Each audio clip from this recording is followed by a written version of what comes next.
everyone, my name is Steph and I'm going to show you 5 simple Pilates reformer style exercises that you can do at home to help you on your strength and wellness journey this January. I've been a Pilates instructor since 2011 and I truly believe that Pilates is for everybody. It's a fantastic way of moving your body in a mindful way and really getting in touch with that powerhouse, that deep core connection. There's a common misconception, especially around reformer Pilates, that it's for the coordinated, the super fit, the flexible, and that couldn't be further from the truth. It's about empowering your body through movement. So come and move with us. Okay, let me show you footwork. So this is the reformer.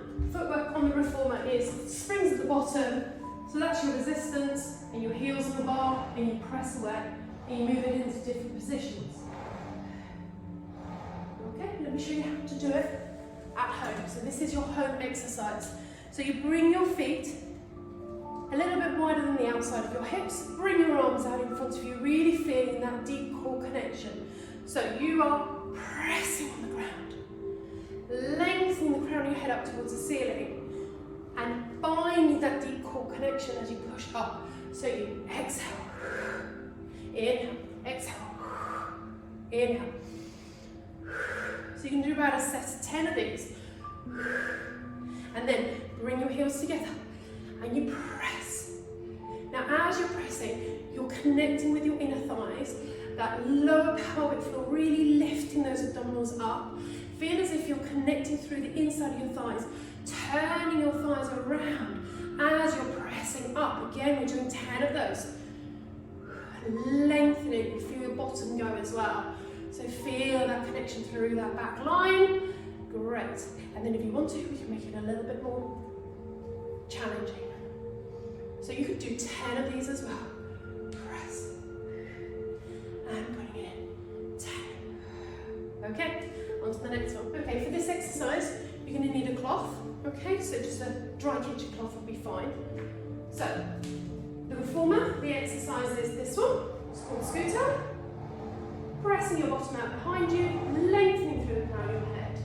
Same thing you'll be doing at home. So you get your cloth, you pop your cloth on the floor.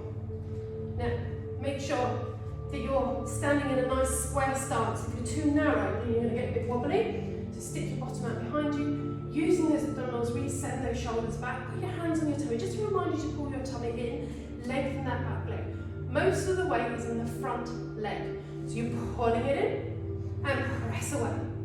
Pulling it in and press away. Not a big bend in this knee, it's just a little bend. Putting the weight into the heel, drawing those abdominals in, and using your breath. So you exhale, inhale. It's amazing how powerful this exercise is. And you don't really have to do too many, so 10 is just enough. So you want to do it slow and controlled. You don't want to be rushing it, okay? So just slow and controlled. When you feel like you've had enough, you can move on to the other side. So again, you find that connection through the abdominals, you stick your bottom out behind you, you're really putting your weight into that supporting leg, so that foot that's taking most of the weight. Stick your bottom out, press away, pulling it in, press away, pulling it back in again. Really feeling the glute connect, so that bum muscle really connecting. Softness in the leg. Great. And if you're not feeling it, it means that your body weight is too far back, okay? Or if you're a bit unbalanced, remember, bring your body weight over the leg, so when you push back, you can actually balance through that leg, and then the glute kicks in when you put your weight through your hip. Okay, for a bridge. So on the reformer, the bridge looks a little bit like this. Scooping your tail under, pressing those hips up, opening those hips up towards the ceiling, and then coming down gently. Okay, so you've got those heels in the up position. Okay, so on a mat. So you can do this on a box or maybe something that's about this size. So you could do like a low stool or a chair or something like that. Don't have your feet too high up, okay? So have a search around the house to see what you can find. You bring your hands down by your sides. Make sure you're pushing down into the box and not away, or down into whatever you've got for your feet, and then scoop your tail under, pressing the hips up, and then coming back down again. Good. Now, if you feel that this is too much for you in terms of your hamstrings, it can be a bit cramping your hamstrings when you first do this exercise, just get rid of it. Do it on the floor. It's absolutely fine. It has the same sort of power as doing it on the bar. So you lift up, and then you peel and melt your spine down. Can you see how it's my bottom is the last thing to come down onto the ground? Really important that you're sort of really connecting through those glutes by pushing your hips up, not your chest, but your hips. Keep the hands down on the floor. You can really press those arms into the floor. If you want an extra challenge, as you're up there, you can take your hands off the floor and reach them up towards the ceiling, and then come down. And you get that nice stretch through the middle of the back. You'll reach the arms behind you. As you come down. Super. Give that a go. So for your chest lifts or sit-ups on the reformer, it would look like this. As you curl up, and then come back down again. Exhaling as you lift, inhaling as you lower. Let me show you how to do that on the mat.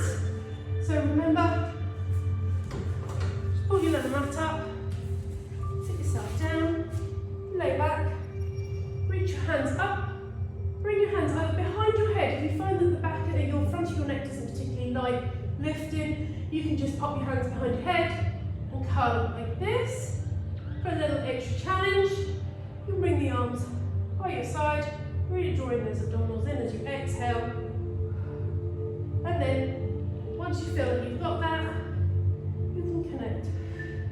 You can progress this, you can put weights in your hands, or a tin of beans, it's absolutely fine. Holding on to them, bringing them down by your sides. Again, if you're feeling in your neck, just pop your hands behind your head. Now, you want to make sure that your middle of your back is actually pressed into the mat, but don't scoop your tail under too much. If you feel that it's too much with your legs like this, just bring them down. Doesn't matter. You can always progress that later. A little exhale as you go up.